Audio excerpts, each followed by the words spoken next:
Саламатсыздарбы, бул Кыргыз Ньюс редакциясы. Биз азыр Америка Кошмо Штатынын элчилигинин имаратынын астында турабыз. Бул жерде сиздер көрүп тургандай эле митинг өтүп жатат. Мы, как суверенное государство, полностью можем отвечать за свои действия. У нас есть депутаты, которых мы сами выбрали. Мы вправе вести и имеем возможности и силы вести свою политику. Когда они вмешивались в другого государства, мы все видели, что там происходит. Начинается война. Под каким-то предлогом они всегда начинают вмешиваться по чуть-чуть, по многу, потом что там происходит. Наши деды, сколько мы за свою суверенность воевали, да, допустим. И даже мы даже будем стоять до конца. Не смеют они вмешиваться в нашу суверенность. Китайцы не в нашу политику. Мы не пророссийские, мы не проамериканские, не проарабские. Мы чистые кыргызы, которые өз эл үчүн өзүбүз күйөбүз. Кыргыз эл үчүн күйөбүзбү, жигиттер? Данное высказывание Дональда Лу имеет резонансный характер. Мы уже стоим час, никто не вышел на переговоры. Мы пришли по собственному желанию, потому что нам не безразлична судьба нашего государства.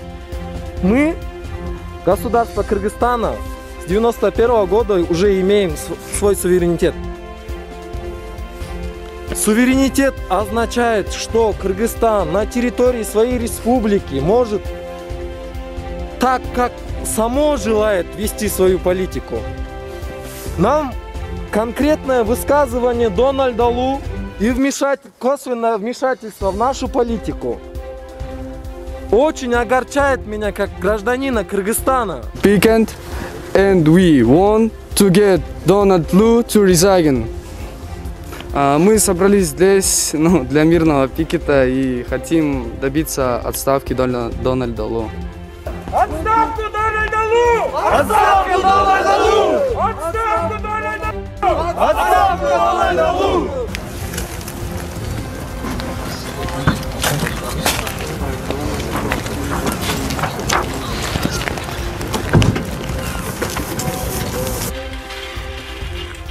Американын аксакалдарына менден кайрылуу суранамын. Өзүңөрдүн тентек балаңарды алып кеткиле. Мирный пикет. Пикет даже. Никто не вышел на переговоры.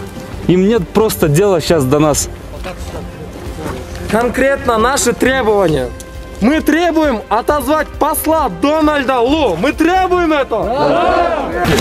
Наше государство, его высказывания имеют резонансный характер. Почему никто не реагирует? Мы пришли по своему желанию здесь. Да. Мы пришли по своему желанию, потому что нам не плевать на судьбу нашего государства.